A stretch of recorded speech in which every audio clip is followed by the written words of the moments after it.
वैसे भाई साहब ये बताओ, आपको क्या लगता है इस बार किसकी सरकार बनेगी? अरे मुझको क्या पता, मैं कोई पोथी पत्रा लेके घूम रहा हूँ, मैं कोई ज्योतिषी हूँ जो मुझे पता है कि किसकी सरकार बनेगी। अरे भाई साहब, वैसे फिर भी कोई आपका अनुमान तो होगा कि किसकी सरकार बनेगी। अरे भाई साहब, इनको क्या पता कि किसकी सरकार बनेगी। इनको तो ये भी नहीं पता आज इनकी बीवी रात में खाना क्या पकाएगी, और तुम बूझने लगे हो कि सरकार किसकी बनेगी।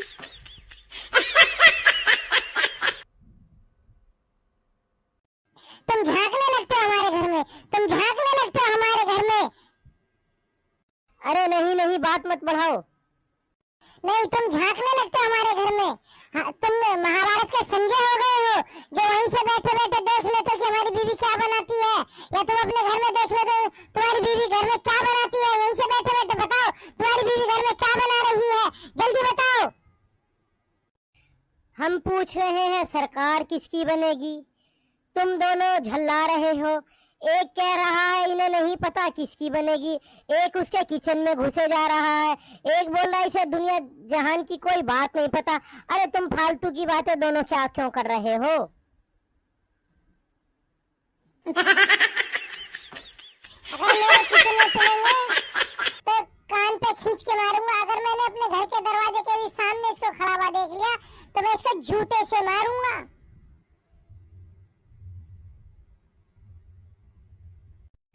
टकले भाई साहब, आप बताओ इस बार आप किसकी सरकार को लेकर आ रहे हो? अरे भैया, सरकार किसी की भी आओ, हमें क्या फर्क पड़ता है। हमें तो डेली का कमाना है, हमें तो डेली का खाना है। सरकार किसी की भी आओ, हमें कोई फर्क नहीं पड़ता है। और अगर हम कमाने नहीं जाएंगे तो पेट में एक रोटी का अन्न भी नहीं जाएगा। और जिसको हम वोट देते हैं उसे देखो, वो अपनी 7 पुश्तों के लिए भी कमा के रख देता है। तो किसकी सरकार आए नहीं आए हमें तो कोई फर्क नहीं पड़ता है। जिसको वोट देते हैं वो एसी की बसों में घूमते हैं, और जो वोट देते हैं वो बसों में हमेशा धक्के खाते रहते हैं, जनरल बसों में धक्के खाते रहते हैं। इसलिए हमें कोई फर्क नहीं पड़ता किसकी सरकार आएगी। कभी आधार कार्ड की लाइन में लगना पड़ता है, कभी पैन कार्ड की, कभी ड्राइवर लाइसेंस की, कभी राशन की लाइन में। हमें तो यार जिंदगी भर लाइन में ही लगे रहना पड़ता है। मजे तो इनके ही हैं जिनको हम वोट देते हैं, इन्हें किसी लाइन में नहीं लगना पड़ता है। देने वाला तो कभी नोटबंदी की लाइन में लगता है, कभी किसी और लाइन में लगता है। बेचारा वोट देने वाला तो हमेशा लाइन में ही लगा रहता है। इसलिए हमें कोई फर्क नहीं पड़ता सरकार किसकी आती है, जो भी आता है वो हमें लाइन में ही लगाए रखता है। इसलिए मैं तो वोट देने ही नहीं जाऊंगा अब के। नहीं नहीं भैया, वोट देने जरूर जाना, ऐसी गलती कभी मत करना। ए चाय वाली भाभी जी, कहाँ से इतनी लेट आई हो? कभी अपनी नजरों के खंजर से हम पे भी वार कर दिया करो।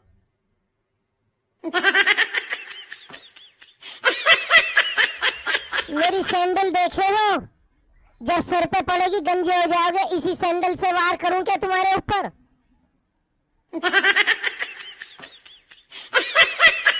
नहीं नहीं भाभी जी, मैं तो ऐसे ही मजाक कर रहा था। तो मैं भी मजाक मजाक में तुम्हारे मुंह पे सैंडल मार दूं क्या? कुत्ता कमीना, मजाक कर रहा था।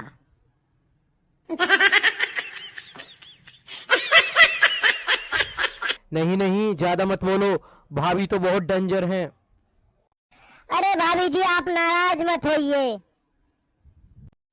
अच्छा भाभी जी, आप ये बताइए, आप किसको वोट देकर आओगे इस बार? अबे नालायक, मैं तुझे क्यों बताऊं मैं किसको वोट दूंगी? मेरा मन, मेरी वोट, मैं किसको दूं किसको ना दूं। जो मुझे 1 लाख रुपए देगा मैं तो उसको वोट दूंगी। तू दे 1 लाख रुपया, मैं तुझको वोट दूंगी। चल खड़ा हो चुनाव में।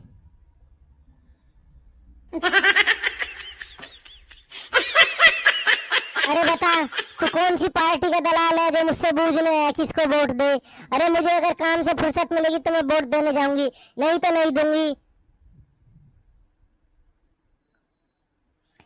मैं वोट देने जाऊंगी तो मेरी चाय पे की दुकान पे खड़ा होकर चाय बनाना। अच्छा भाभी जी एक बात बताइए, आप इतनी रात में दुकान पे क्या कर रही हैं? अरे नालायक, मैं दुकान पे ना रहूं, रात में काम ना करूं तो क्या होगा? मेरा पति तो घर में शराब पी के पड़ा है, मैं नहीं कमाऊंगी तो क्या होगा? तेरी तरह थोड़ी है तू नेताओं की चापलूसी करता रहता है और दलाली खाता रहता है। अरे भाभी जी आप तो बुरा मान गई। अरे मैंने तो सुना है कल नेताजी ने तुझे चप्पलों से मारा था। भाभी जी आपको कैसे पता लग गया? वो भाभी जी नेताजी के सामने मेरे मुंह से निकल गया था कि मैं वोट दूसरी पार्टी को दूंगा, इसलिए उसने मुझे चप्पलों से मारा था।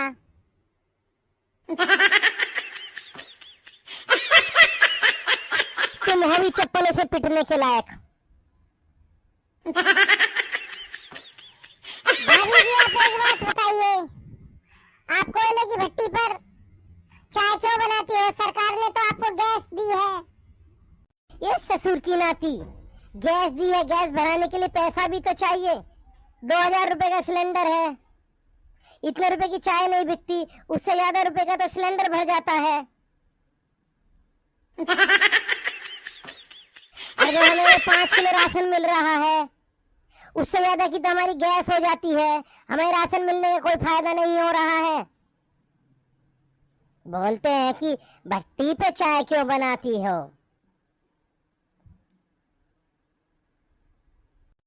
वैसे दम तो है भाभी जी की बातों में, नेताजी के चमचे। अब बताओ तुम क्या कहोगे?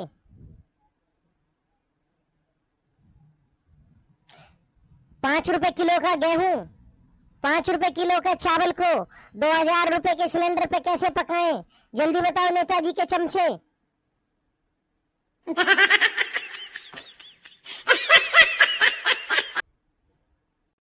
अरे मेरे पीछे मत पड़ो, मुझे नहीं पता कैसे पकाओगे। मेरा काम तो था बस नेताजी की तारीफ करना, क्योंकि मुझे नेताजी की तारीफ करने के पैसे मिलते हैं।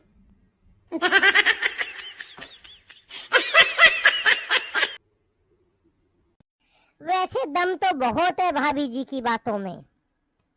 बहुत महंगाई है, अपना घर चलाना बहुत मुश्किल हो रहा है। क्या महंगाई है? क्या महंगाई है? सुना नहीं है? उसका आदमी पूरे दिन शराब पी के पड़ा रहता है, इसलिए कोई महंगाई नहीं है। उसके पास रोज ठर्रा और इंग्लिश पीने के लिए तो पैसा है, लेकिन सिलेंडर भराने के लिए पैसा नहीं है। 2000 रुपए। काम वाम करना नहीं है कुछ भी, फ्री का राशन लेते हैं, खाते हैं, पीते हैं, मौज करते हैं, और सिलेंडर भराने के लिए बोलते हैं हम पे पैसे नहीं है।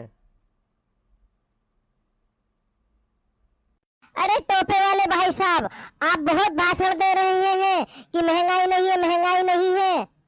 कल आपकी बीवी बता रही थी कि आपने 2 साल से अपना सिलेंडर नहीं भरवाया है और बोल रहे हैं कि सिलेंडर भरवाने के लिए पैसे नहीं है। अपना क्यों नहीं सिलेंडर भरवाया तुमने? मैं भाई साहब की बात से सहमत हूँ, कहीं भी महंगाई नहीं है, कुछ भी महंगाई नहीं है, केवल मैनेज करना आना चाहिए। पेट्रोल महंगा है तो साइकिल से चलो, कपड़ा महंगा है तो पूरा कपड़ा मत पहनो, केवल चड्डी बनियान पहन के चलो। गर्मी है तो कूलर मत चलाओ, हाथ का पंखा चलाओ। दवाइयां महंगी है तो जड़ी बूटी से काम चलाओ, जो जंगल में फ्री में मिल जाती है। देखो जंगल में सांड भी दवाइयां नहीं खाते, वो जड़ी बूटी खाते। देखो कितने मस्त मस्त सांड हो रहे हैं, ऐसे तुम भी खाओ। किताबें महंगी है तो ऑनलाइन पढ़ो, कुछ भी महंगाई नहीं है, सिर्फ कहने के लिए महंगाई है। अरे भाई साहब, आप वही है ना जो बोल रहे हैं कुछ महंगाई महंगाई नहीं है। आपका बच्चा तो स्कूल जाता ही नहीं है, तो इसलिए तो आपको महंगाई लगेगी ही नहीं। आपका बेटा तो मैंने देखा था, वो तो चड्डी बनियान भी नहीं पहनता है, इसलिए आपके लिए कोई महंगाई नहीं है भाई साहब। अगर मीडिया अपना काम ईमानदारी से करे ना 24 घंटे बिल्कुल सही सही न्यूज दिखाए तो अच्छे अच्छे जितने भी नेता है ना, सबकी एक ही दिन में चड्डी फट जाएगी। लेकिन ये निकम्मा मीडिया अच्छा काम करता ही नहीं है, केवल ये चाटुकारिता ही करता रहता है।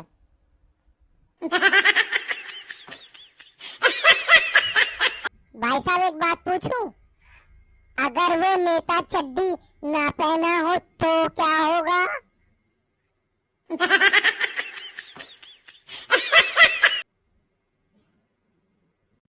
चड्डी फटने का मतलब है दिवालिया हो जाए, सारे में थूथू हो जाए, जेल की चक्की पीसनी पड़े। समझे पागल आदमी? बात कर रहे हो अगर वो चड्डी पहने ना हो तो क्या होगा?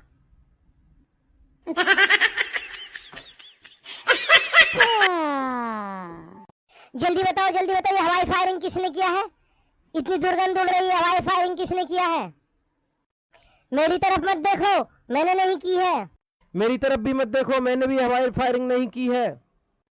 सिर्फ यहाँ पर 5 लोग हैं और ये भी पता ही नहीं लग पा रहा कि कौन हवाई फायर कर रहा है यहाँ पर। तो बताओ, इतने सारे नेता होते हैं, जब वो घोटाला करते हैं तो कैसे पता लगेगा किसने घोटाला किया है?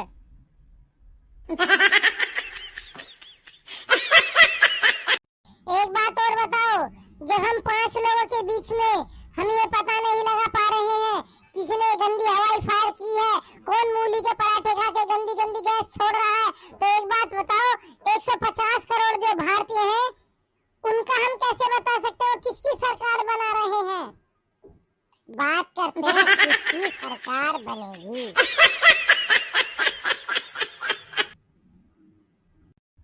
गुस्से वाले भैया, इस और चुनाव में जो वादे किए जाते हैं उसे ही हम हवाई फायर कहते हैं। वो कैसे मुझे बताओ, वो कैसे?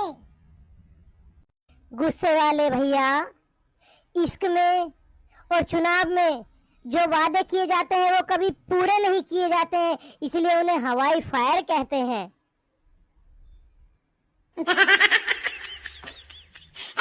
वो कैसे मुझे समझाओ।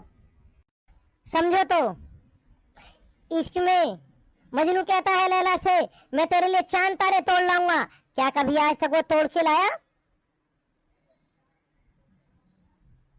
वो कहता, लैला कहती है मैं तेरे लिए मर जाऊंगी, क्या वो मरती है? नहीं, जब वो तुमसे अच्छा कोई मिल जाता वो उससे शादी कर लेती है। ऐसे हवाई फायर होता है। इश्क में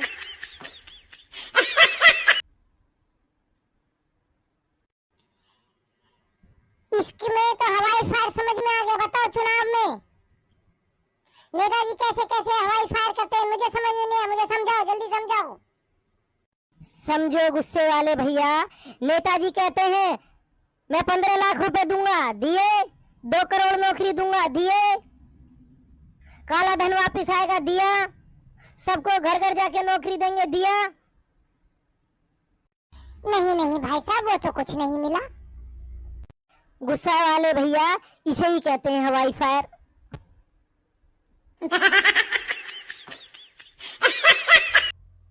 हवाई फायर के ऊपर मैं तुम्हें एक शेर सुनाता हूं। इश्क में और चुनाव में जो वादे होते हैं उन्हें हवाई फायर कहते हैं। इश्क में और चुनाव में जो वादे होते हैं उन्हें हवाई फायर कहते हैं, और जो अभी थोड़ी देर पहले यहां पर हुआ उसे पादना कहते हैं।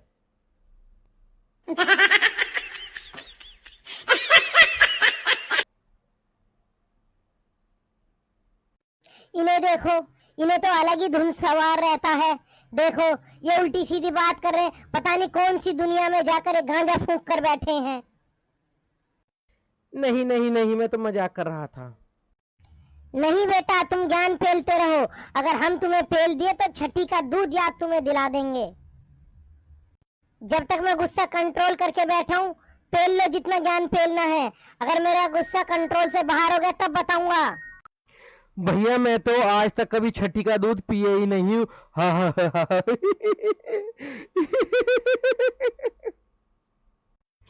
ना तो हम छठी का दूध पिए हैं, ना छठी का घी खाए हैं। और रही छठी की दही। और यहाँ तक कि हम तो छठी का कोई जानवर भी नहीं देखे। हमें कैसे छठी का दूध याद आएगा। कांग्रेचुलेशन भाई साहब, गुस्से वाले भैया। अरे मुझे किस बात की कांग्रेचुलेशन दे रहे हो? मेरे घर कोई बेटा हुआ है? नहीं नहीं भाई साहब, मैं आपको बधाई इस बात के लिए दे रहा हूँ, आपने कोविशील्ड की 4 डोज लगवाई थी।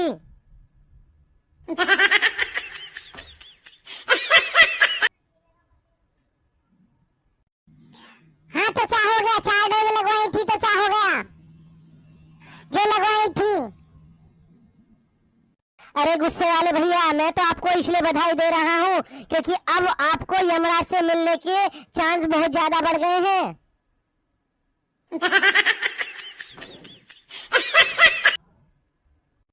हैं? ऐसा कैसे? अरे खबर आई है, जिन्होंने कोविड में वैक्सीन लगवाई थी ना, अब उसके साइड इफेक्ट निकल कर आ रहे हैं। क्या साइड इफेक्ट निकल के आ रहे हैं? हार्ट अटैक आ रहे हैं, लोग मर रहे हैं, गिर रहे हैं, लोग भूत बन रहे हैं, भूत, और यमराज से उनकी मुलाकात हो रही है बहुत जल्दी जल्दी। गुस्से वाले भैया, मुझे तो लग रहा है उन भूतों में आप भी शामिल होने वाले हो।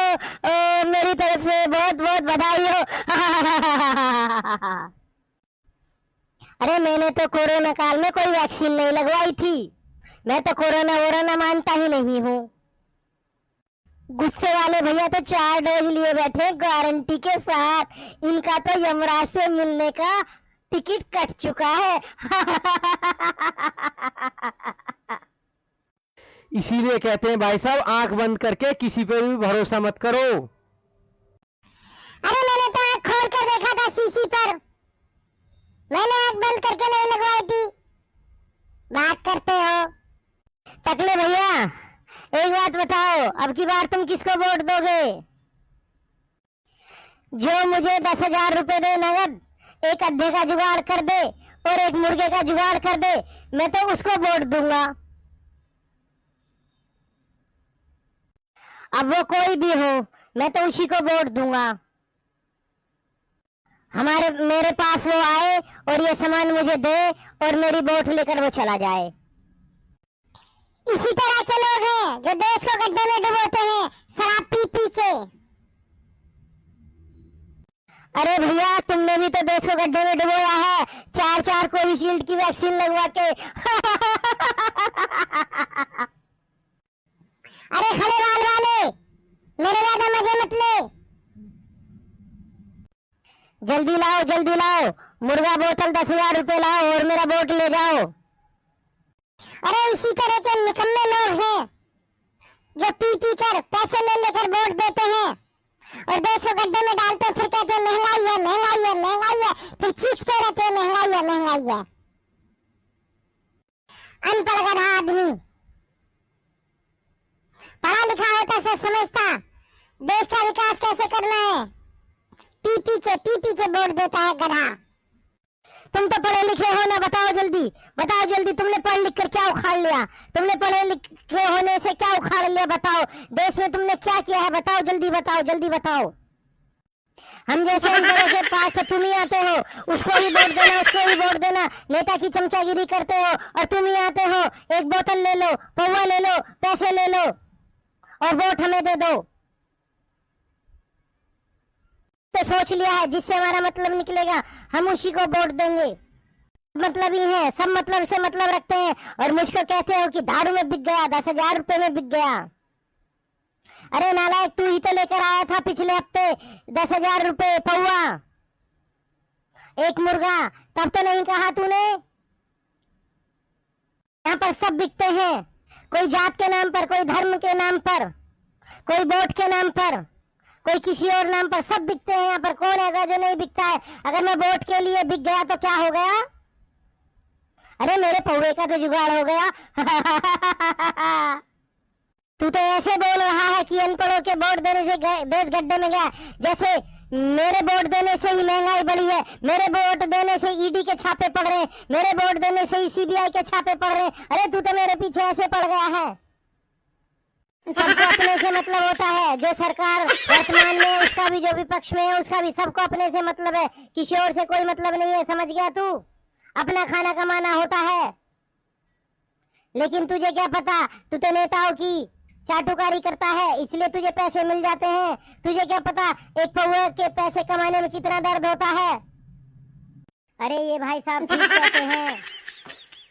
आँख की बत्ती और दिमाग को खोलो, बदलाव लेकर आओ। बदलाव, बदलाव ही प्रकृति का नियम है। अगर बदलाव नहीं आता है तो उथल पुथल हो जाती है।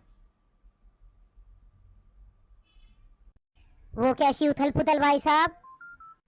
जैसे महंगाई का बढ़ना,